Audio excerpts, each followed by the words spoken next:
नमस्कार प्रिय बंधुओं, आप सभी का हमारे YouTube चैनल में बहुत बहुत स्वागत है। आज के इस वीडियो में आप श्रवण करेंगे माँ तुलसी की पवित्र पावनी कथा। कार्तिक मास में तुलसी पूजा का बड़ा ही महात्म्य शास्त्रों में बताया है। कार्तिक में प्रत्येक व्यक्ति को तुलसी माँ को जल देना चाहिए और घी का दीप तुलसी के बिरबे में जो व्यक्ति जलाता है, कार्तिक मास में तुलसी पूजन करते हैं, उनके समस्त पाप ताप नष्ट हो जाते हैं और माँ तुलसी के साथ साथ भगवान नारायण की कृपा भी प्राप्त होती है।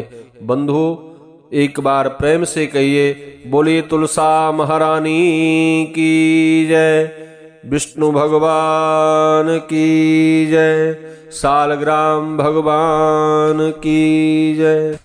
माँ तुलसी से जुड़ी हुई बहुत सी प्रचलित कथाएं हैं, लेकिन बंधुओं, श्रीमद् देवी भागवत पुराण के अनुसार माँ तुलसी के अवतरण की दिव्य लीला कथा बताई गई है। एक बार भगवान शिव ने अपने तेज को समुद्र में फेंक दिया था। उससे एक महातेजस्वी बालक ने जन्म लिया। यह बालक आगे चल के जालंधर के नाम से पराक्रमी दैत्य राजा बन गया। इसकी राजधानी का नाम जालंधर नगरी थी। दैत्यराज कालनेमी की कन्या, जिनका नाम वृंदा था, उनका विवाह जालंधर से हुआ। जालंधर महाराक्षस था। अपनी सत्ता के मद में चूर उसने माता लक्ष्मी को पाने की कामना से युद्ध किया, परंतु समुद्र से ही उत्पन्न होने के कारण माता लक्ष्मी ने उसे अपने भाई के रूप में स्वीकार किया। अब वहां से पराजित होकर वह देवी पार्वती को पाने की लालसा में कैलाश पर्वत पर गया। भगवान देवादिदेव शिव का ही रूप धर माता पार्वती के समीप गया, परंतु माँ पार्वती ने अपने योग बल से उस दैत्य को तुरंत पहचान लिया। देवी पार्वती ने क्रोधित होकर सारा वृतांत भगवान विष्णु को सुनाया। जालंधर की पत्नी वृंदा अत्यंत पतिव्रता स्त्री थी। उसी के पतिव्रत धर्म की शक्ति से जालंधर ना तो मारा जाता था और ना ही पराजित होता था। इसीलिए जालंधर का नाश करने के लिए वृंदा के पतिव्रत धर्म को भंग करना बहुत जरूरी था। इसी कारण भगवान विष्णु ऋषि का वेश धारण कर वन में जा पहुंचे, जहां वृंदा अकेली भ्रमण कर रही थी।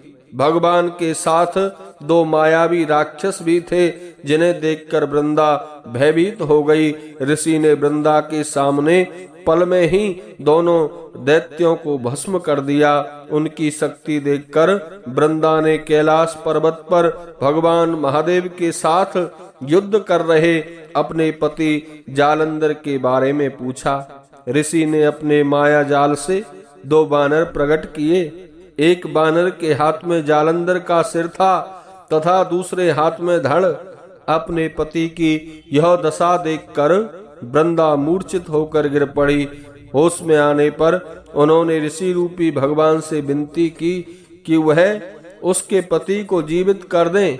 भगवान ने अपनी माया से पुनः जालंधर का सिर धड़ से जोड़ दिया, परंतु स्वयं भी उसी शरीर में प्रवेश कर गए। वृंदा को इस छल का जरा भी आभास न हुआ। जालंधर बने भगवान के साथ वृंदा पतिव्रता का व्यवहार करने लगी, जिससे उसका अस्तित्व भंग हो गया। ऐसा होते ही वृंदा का पति जालंधर युद्ध में हार गया। इस सारी लीला का जब वृंदा को पता चला तो उसने क्रोधित होकर भगवान विष्णु को शिला होने का श्राप दे दिया तथा स्वयं सती हो गईं। जहां वृंदा भस्म हुई, वहां तुलसी का एक पौधा उगा और भगवान विष्णु ने वृंदा से कहा, हे वृंदा, तुम अपने अस्तित्व के कारण मुझे लक्ष्मी से भी अधिक प्रिय हो। अब तुम तुलसी के रूप में सदा मेरे साथ रहोगी।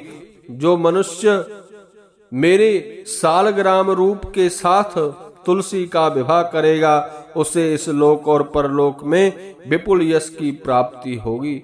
बोलिए तुलसा महारानी की जय।